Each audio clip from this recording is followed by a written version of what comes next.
Welcome into Triple Zeros. I'm your host, Josh Buckhalter. Follow me on Twitter at Josh G. Buck. Hit up the Facebook page, Clocker Sports, the website, clockersports.com, and the email address is clockersports@gmail.com. Jumping right into the action, man. Got a lot to talk about.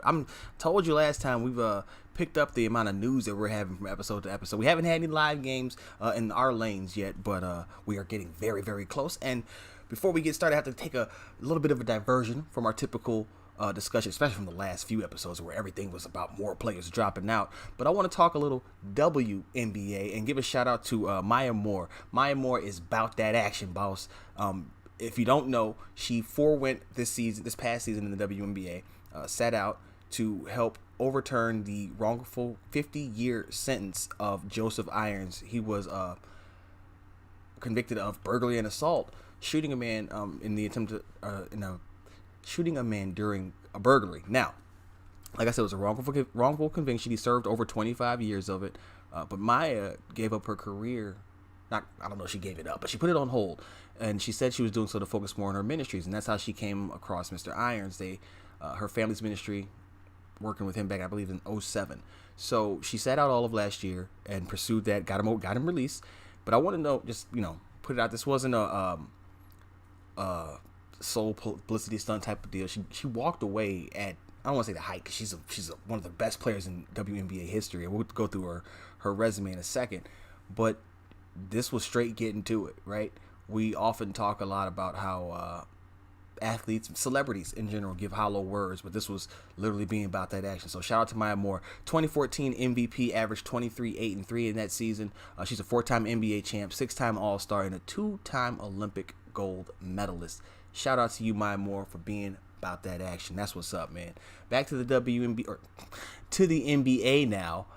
Practice hoops for down in Orlando were pictured going up and looked like a banquet hall. They were just running side by side, like a pro-am, right? I gotta be honest, man. I got goosebumps. I'm ready. I'm so torn. I've been so torn throughout this whole thing because as a person who covers basketball and sports in general, I definitely want them, need them back, but the human side is always just like, I can't, I don't know how comfortable I am with having people out there for my entertainment just for that. Now, I know it's a job for them, for a lot of those guys, for everybody, but a lot of those guys depend on that income. That's fine, and I'm not saying that they shouldn't go. What I'm just saying is I'm glad I don't have to make that choice. That's all I'm saying. But yeah, the pictures of the practice hoops going up, man, ooh, I got excited. I know it's going to be a little bit awkward, and I've made a case of this being an odd year. We'll get to that in a second. But more importantly, like I said, seeing them hoops go up, man, I kind of got the chills. Like, oh, we about to get some basketball back. And to be honest, if they get it going, fingers crossed, the way that this is going to bump up into the next season, we're going to have a lot of sports for the next year. So I'm not, again, selfishly, I'm like, yeah, all right, let's go. But speaking of the Orlando bubble, Kendrick Perkins, who has been in the news a lot lately for the things that he's been saying, went on the record saying that this would be the greatest championship ever.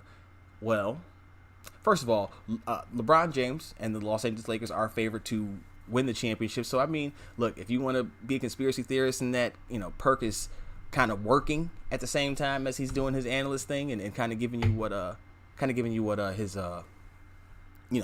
keeping the company line, as it were.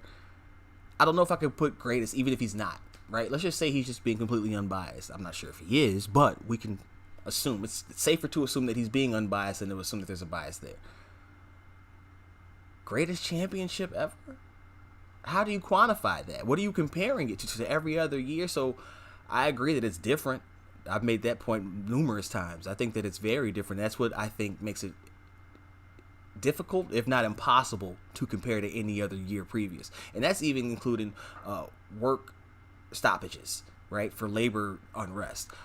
What you have here is a stoppage and then a resumption after, 3-4 months? And if you get this other bubble that we'll talk about in just a second, that could be 6 months. Like, it's just such a long gap to have guys come back to play after their bodies have adjusted to the, I don't want to say inactivity, because I'm sure a lot of them are still, we've seen the open runs and all that kind of stuff.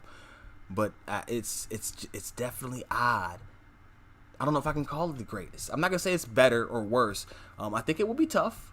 You have to get hot and be able to, again, get your team in championship mode in a relatively short time. But I think most of the intrigue is going to be at the bottom to see who makes it, and then the battles early. Because as I said before, if they restart, I've said this for a while actually.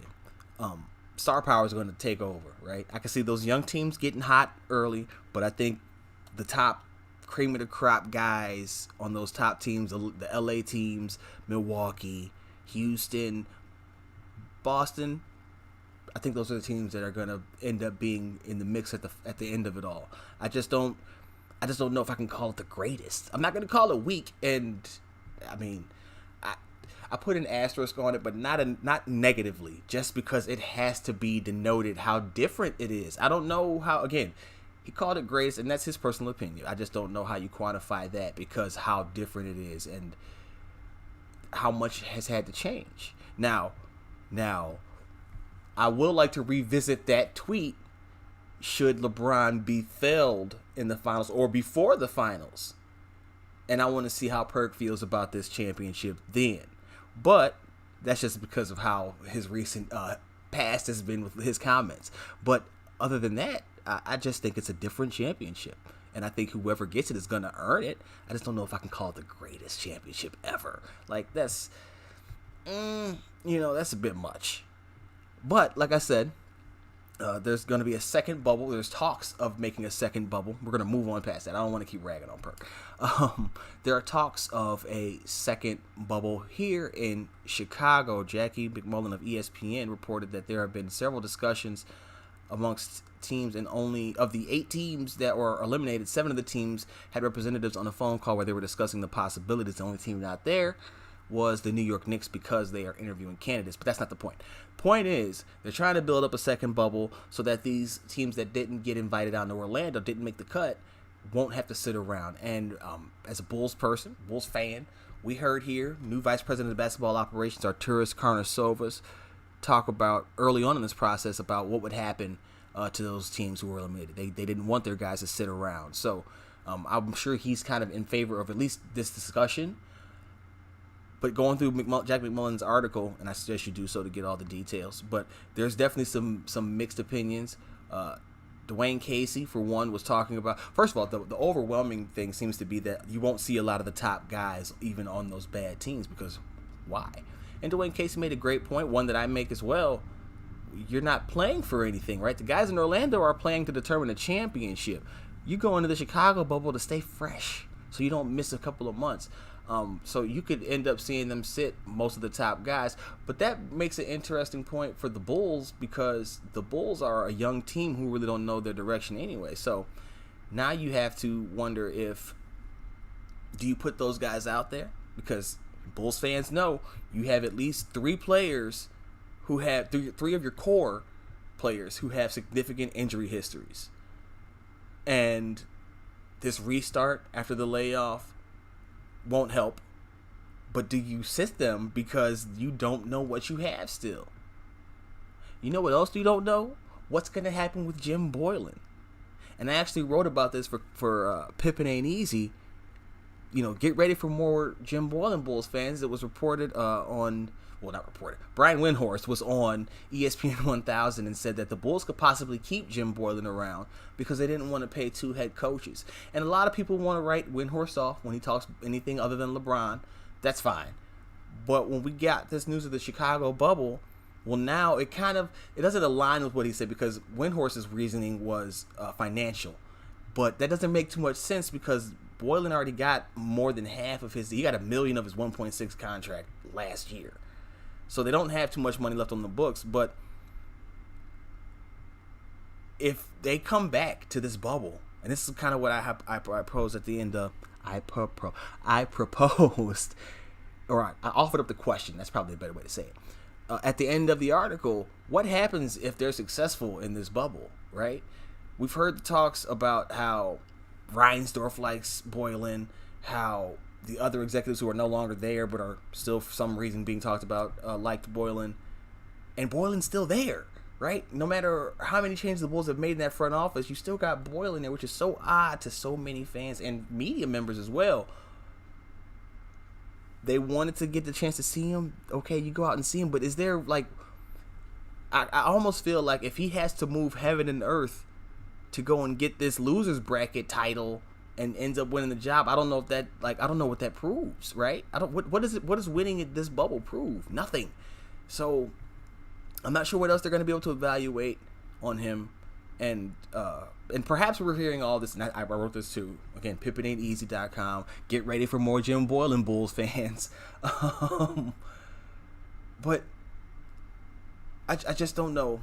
I just don't know what the purpose of this is, right? You keep him on. He comes back, he coaches, and he coaches well. Are you seeing anything that changes your mind after your exit interviews, right? And that's why I say maybe we've perhaps seen a lot of this because we already know why he shouldn't be here.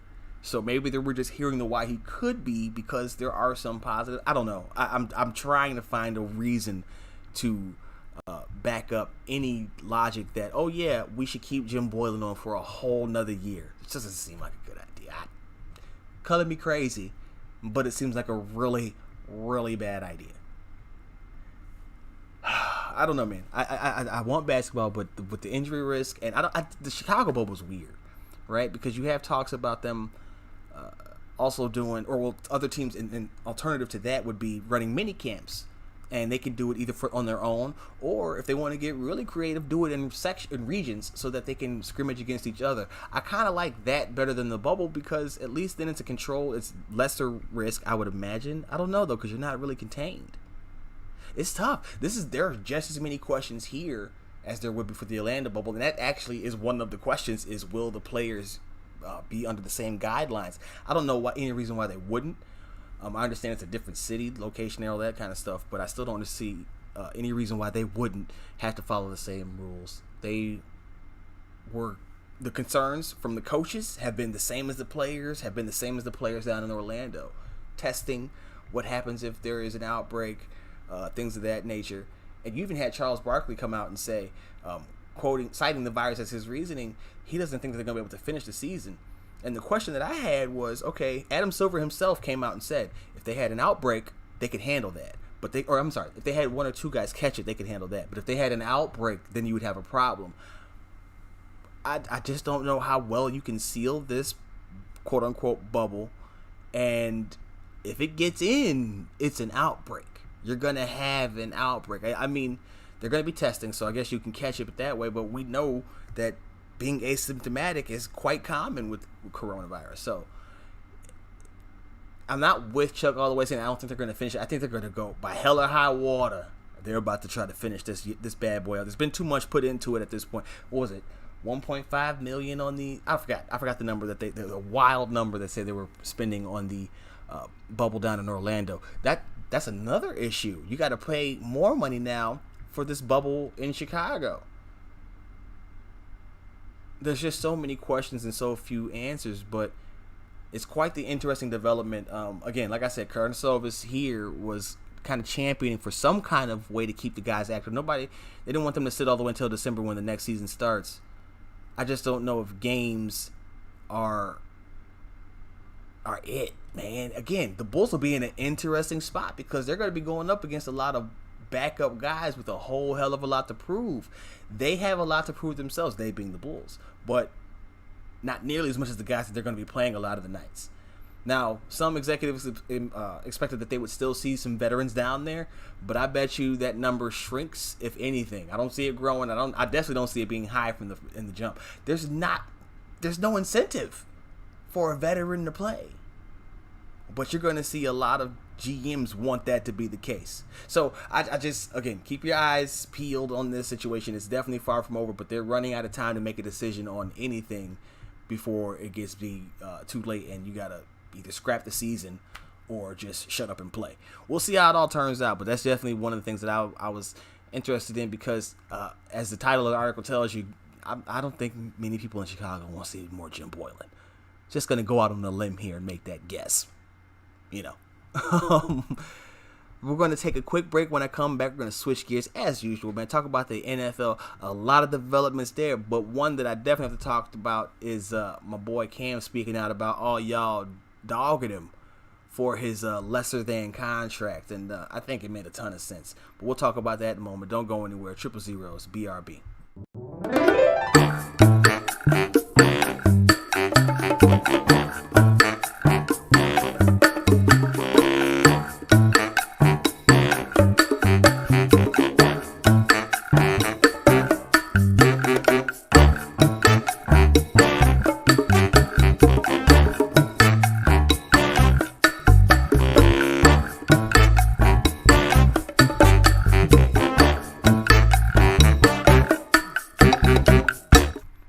Now on 000's. Again, follow me on Twitter at JoshyBuck, Facebook page, Clocker Sports, website, clockersports.com, email address, clockersports@gmail.com.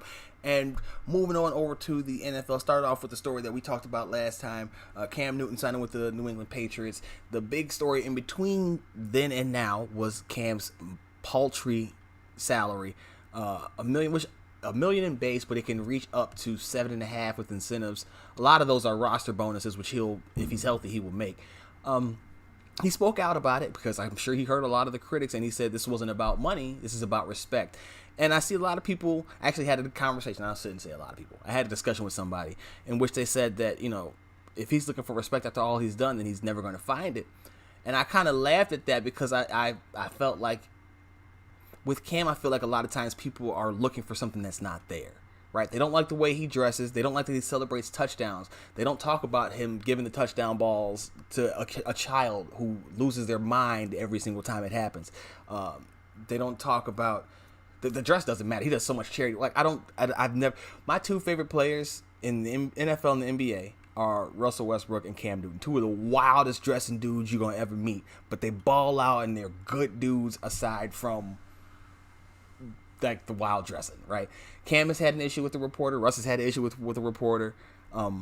Nobody's perfect, but I just don't think that the beat up that they get, right, the attacks that they get are warranted, especially in Cam's case because again, it's a former MVP, a dude whose team went 15-1. The fumble in the Super Bowl was bad. It was a horrible play. He probably should have went after that ball. Real time looks a lot different. I'm sure it looked different for him. Whatever. I don't care about that part. We could talk about a lot of things in that game that went wrong, but that's neither here nor there. My point is, he came out and spoke on it, and respect is greater than... He's not worried about money. He's worried about getting his respect. And it's interesting because when you think about athletes' careers, individual accomplishments can only get them so far. You can have all of the records, right? But if you didn't win, it doesn't matter. The only time individual records matter is in solo sports. We know football is not that. Basketball is not that.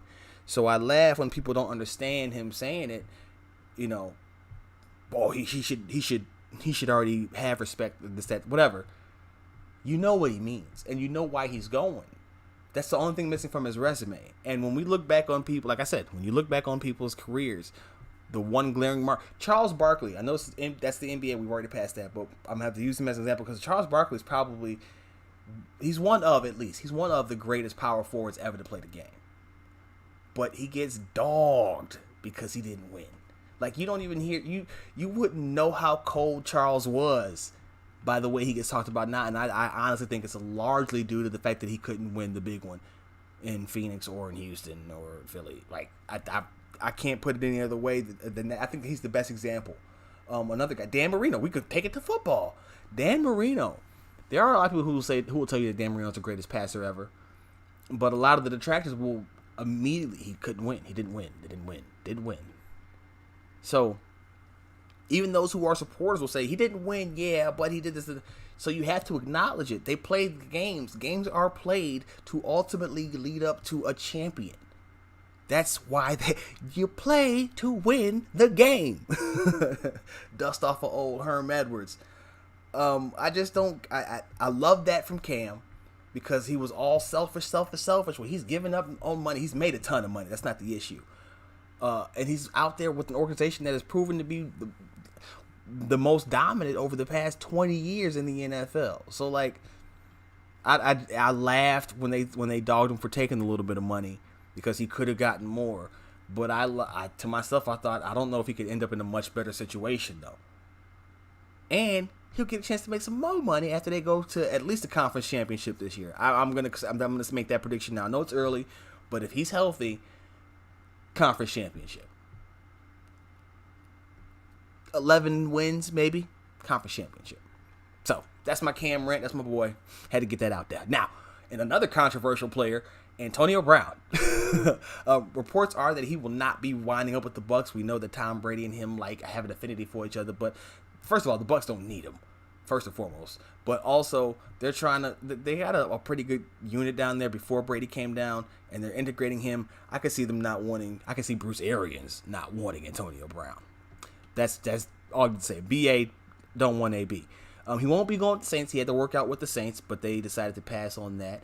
Look at the circus that it brought too. All they did was work him out, and they still got a whole bunch of talk in the news cycle. However, rumor has it that he could land in 2 possible spots. One would be Seattle, according to Mike Garafolo. There's affinity both ways. They were working out together. Russell Westbrook. I always get those two confused. Russell Wilson and Antonio Brown over the past few days seen together working out, and AB has a interest in signing there, and we've talked about this before. Russell was kind of stumping for the team to sign AB. They've already got DK Metcalf and Tyler Lockett, and they just signed Philip Dorsett this offseason. But yeah, sorry PD, if they get AB, you're gonna have to go sit on the bench. You can come out 4 hours for sets, but yeah, that's just what it is. The other interesting, and I think this one's even more interesting, destination is the Houston Texans. Now this one, we won't give out the source's name yet because it's not verified, but we got to talk about it because it's so out of character for what the Texans have been doing this offseason. Bill O'Brien has been seemingly trying to just not do right by this team.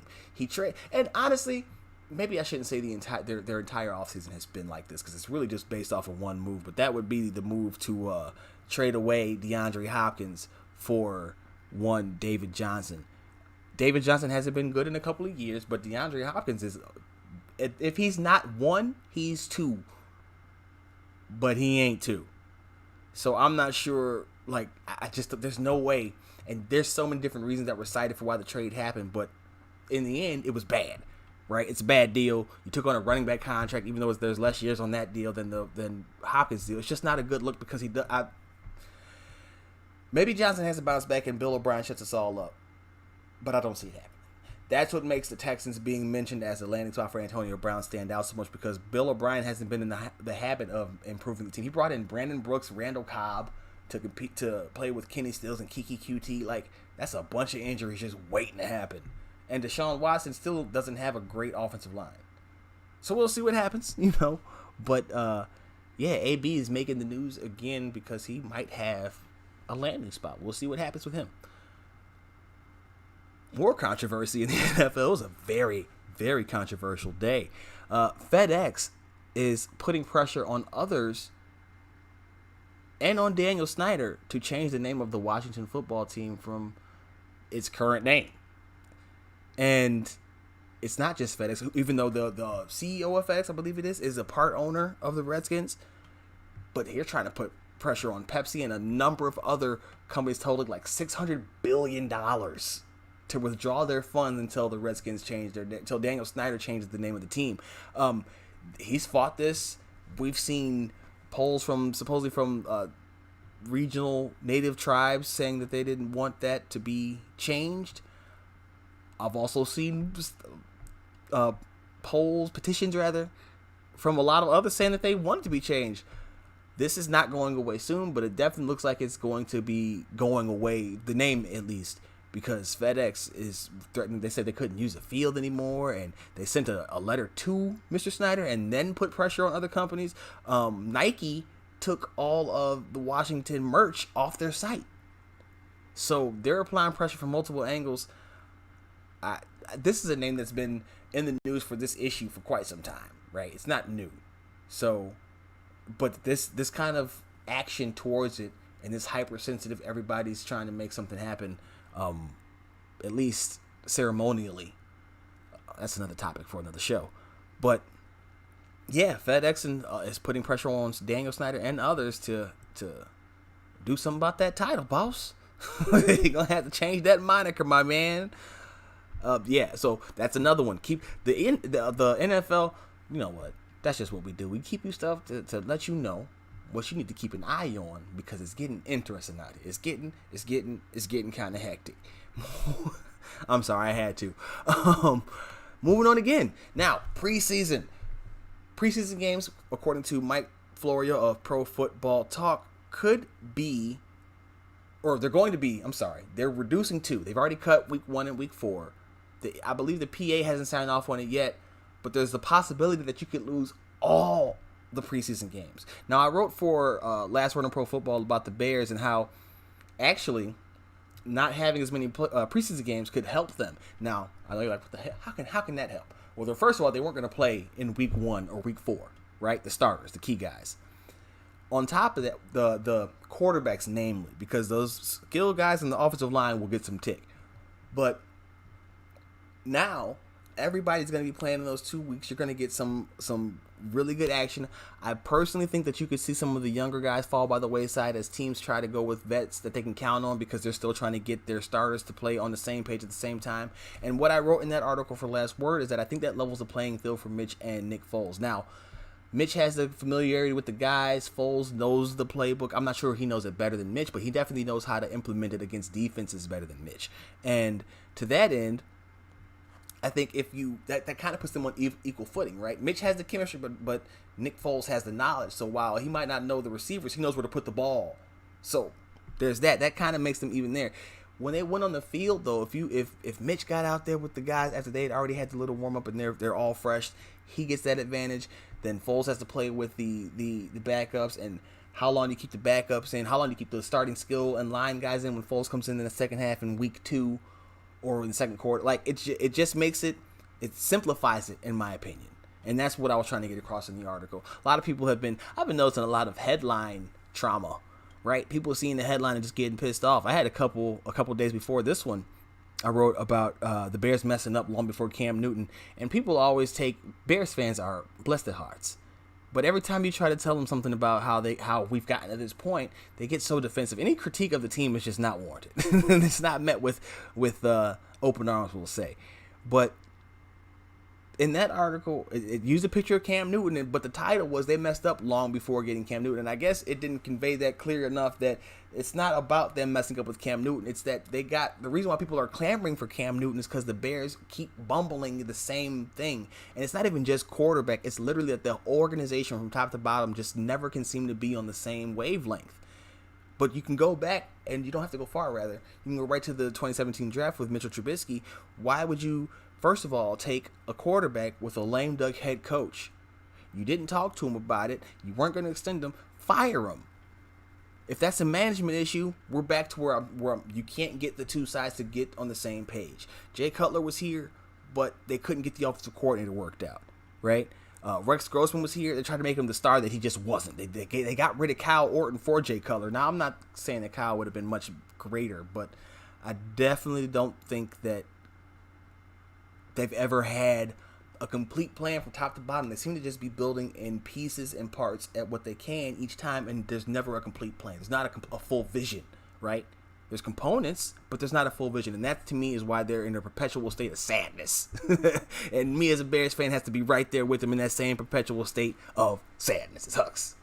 It sucks. But I do believe that those fewer preseason games will help. You'll have less chances for guys to get injured. It will hurt the guys who are on the fringe. You could see some veterans get cut because they're too expensive. Who knows? But I just think that for the Bears at least, it could work in their benefit to find out who is better. If for no other reason than everything around the quarterback is going to be hectic because they're all trying to get on the same page, that now you get a better chance to see what these guys are going to be like when things aren't perfect. Because in training camp, it's going to be chaos, but it's going to be controlled chaos. When you get out there in the field, even if it's preseason, like I said, you're going to have some guys out there scrapping because they don't get that many opportunities. That's going to be a real battle test. So after sitting out all last year, I think they could be helped out by only having the 2 games. They were already going to play, but now you kind of have to consolidate that, and I think you do it wisely. Hopefully they take advantage and it works out. I do think it will. I think by the time week 1 rolls around, there won't be many questions about who should be the starting quarterback for the Chicago Bears. So last thing I got to talk about, how Mike Florio, more with him, he was going off. He was talking about the NFL's restart, and we talked about how do they have to implement a bubble themselves? Can they implement a bubble? I don't think that's possible. But more important than that, we've talked about how what are you going to do? We've already seen them cutting, like we just talked about. They're cutting preseason games. They're trying to make. If you listen to NFL talkers, the NFL league office, it sounds like everything's going according to plan. But they're cutting preseason games. Their Chiefs might not have any games, so you can see them cut preseason completely. Which I think that's a bad idea. You talking about getting some bad football of week 1? Ooh, yeah. Don't play preseason games at all and see how that works out. But I'm getting sidetracked. Florio points out some very good, very serious issues for the players that they're going to have to address at some point in the near future here. And I'm just going to give you the 5 bullet points that he gave in there because they're really, really sound. First one was, when do they have to make a decision on whether or not they want to participate? Can they opt out? That's what this is all about. How do they decide about whether or not to go down or to participate this year? They have to decide when they have to do it. The decision, is it made before training camp? Do they have a chance to show up, see what's going on, how it's happening, and then decide? Secondly, should they be able to opt out at any time? Do they have a certain time limit if they do decide to show up? Do you have to make that decision in the first couple days, first day even, or do you get a week or so to see? The third thing was, do they have the ability to go out and then come back in, or do you only get to make the decision one time? That's a good question because I can see somebody having an issue that they have to go take care of that's serious and then wanting to get back in. Can they do that? That's a really good, it could be a key player. You could say no now and end up having that bite somebody, and then you have a complaint, and now you have rule changes that nobody wants. That's how the NFL does things. Fourth, will the league allow teams to offer players who are considering opting out extra money for the season? Now, I don't know about this one, and I'll tell you why. He says, for example, a player thinks the extra risk isn't worth $1.5 million in salary. What if the team offers 2.3, 2.4, 2.5 mil, where he's just giving a succession of numbers? Here's my thing about that. You do that with one guy, you got to do that with everybody. So I would say no, and that's not. I typically I'm pro player. I think you should offer everybody. Let me rephrase that. I won't say no. Give it to everybody. But don't do it just to incentivize somebody to come, because you're ultimately punishing the guys who were voluntarily there anyway and already putting themselves in harm's way to entertain us. So, I'm not sure about allowing them to offer individuals more money. That's a bit of a stretch, but I definitely think you should probably have to give them a little bit of a kicker somehow, some way, which is going to be tough because you're losing some kind of revenue. So, good luck with that. Fifth, though, the last one, will players who want more money for reasons unrelated to the pandemic use the threat of an opt-out to get a raise? Will agents advise players to feign concern over playing in the pandemic to send a message that more money will make the player less uncomfortable? This one might be the best of them all because this is human, right? You, again, putting yourself at risk. And let's say you're a high-paid vet or a player about to head to free agency on one of them also ran teams. That option becomes a lot more appealing to you at that point. It's hard to say that a player would turn that down because, again, they're not fighting for a championship, right?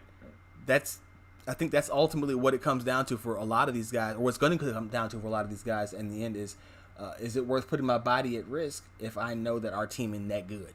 Same thing with the NBA. That's why I was talking about it before. Like, you're going to see a lot of these dudes who might just check out, and you better hope you don't get checkouts like guys who were just there so they don't get fined, right?